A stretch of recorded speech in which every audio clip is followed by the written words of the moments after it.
Now you might think that you can't create amazing artwork with just one pencil, but I am here to show you that it's definitely not true. You can absolutely create amazing artwork with just one pencil, and I'm going to show you how. So if you only have limited supplies, then you can definitely still make use of what you have. Sometimes less is more anyway.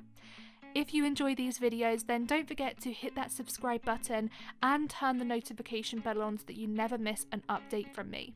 But anyway, let's get started. So the first thing that is absolutely so important if you are just using one pencil is trying to create light, mid and dark tones, because if you're just using one pencil, that is everything. You have to include those to make sure that your drawing is going to stand out and it's going to pop. So to do that, it's all about pencil pressure. So what do I mean by that? Well, you need to create changes in pencil pressure in order to get light, medium and dark tones. So to create light values, what you want to be doing is using a light pressure, because if you're using a light pressure, then it means that there's going to be less pencil pigment on the paper, so there'll be more white grain showing through, and that means that there's going to be less saturation on the paper, so there'll be lighter tones there. And you also want to create midtones. So quite a lot of people sort of go from light straight to dark and they forget the midtones, and that is super important to remember, especially if you're just using one pencil, because if you go straight from light to dark tones and there's nothing in between, there's going to be no depth, there's going to be no value, and there's going to be like no dimension to the drawing. So mid values and midtones are super important, and you want to be applying a medium pressure to the paper to get that sort of in between medium values. And then for your dark values, you definitely want to include those, because dark values can definitely transform a drawing. If you are working with just one pencil and you have no dark tones, the drawing can look very one tone and like nothing stands out. And to get like those elements of realism and to get that drawing really popping, you want to include dark tones. And of course you want to be using a hard pressure in order to get those dark values. So how do you actually go about getting in all of these different forms of pressure? Well, my biggest tip for that is definitely hand position. So the way that you hold your pencils is super important, because it means that you're going to get different value changes. Value changes are important because it adds depth and dimension to your drawing, and it allows you to focus on like different areas of value. So let me just give you an example. So to create a lot of lighter tones, I would definitely say that you want to hold your pencil right at the very end of the pencil, so right near the tip, the end of the barrel of the pencil, and you want to do that because you're going to have less control over the pencil. So if you have less control over the pencil, it means that you're not going to be able to concentrate a lot of pigment on the paper, and if you're wanting to create lighter values and tones, that's super important, because if you saturate the paper too much, then the values will be really dark. Then if you're wanting to create sort of more mid-tones, definitely holding your pencil sort of midway down the pencil barrel is super important, because it's going to give you that sort of in-between stage of having too much control and then having no control at all. So it's going to mean that you're going to be able to shade an even distribution of pigment onto the paper, and it will allow you to saturate the paper enough to create sort of depth and dimension, but not where it's really dark values. And then for your darkest values, by holding the pencil closest to the tip, it means that you can really concentrate a lot of that pigment into that area. So if you're wanting to add a lot of values, like say into the eyes, it's super important that you hold the pencil really close to the tip so that you can go in and add details, add values, add outlines, that sort of thing. And it would just mean that you can saturate the paper a lot more.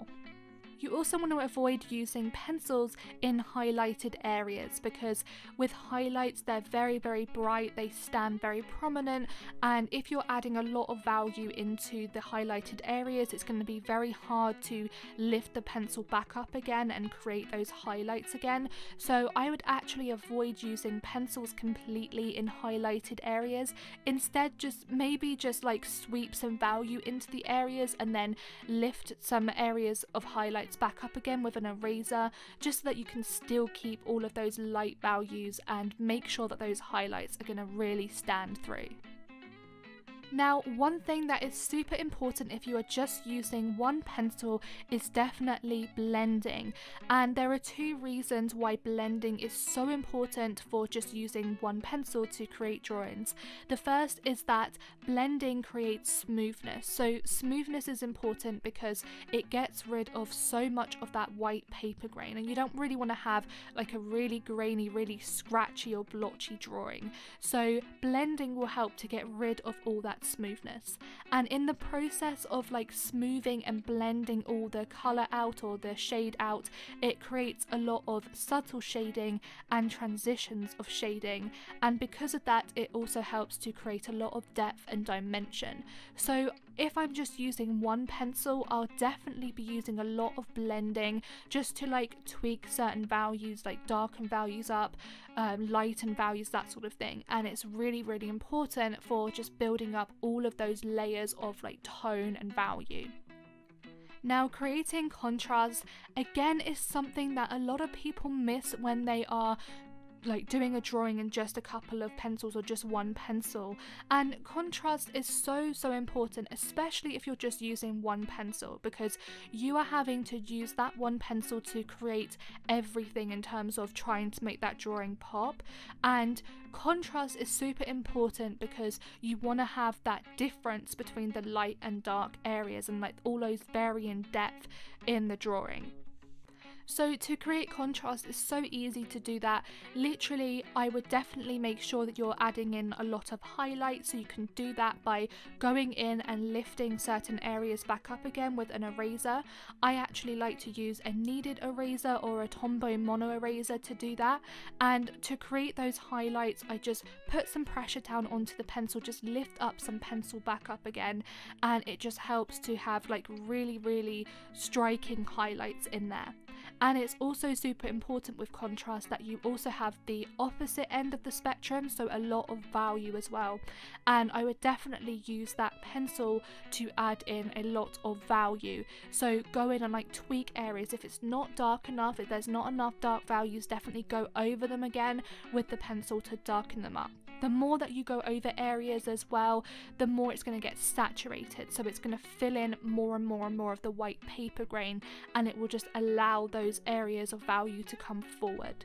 So anyway, I hope that you did pick up lots of helpful tips today on how to get really great results just using one pencils. I hope that you also enjoyed all of the different examples that I had on the screen as well. All the drawings that I showed actually were created with just one pencil, so it is definitely not impossible to create great artwork with one pencil. But anyway guys, thank you so much for watching. If you are new around here, don't forget to hit that subscribe button and turn the bell on as well. And as always, I'll look forward to seeing you in my new video. Keep creating, and I'll see you soon. Bye guys.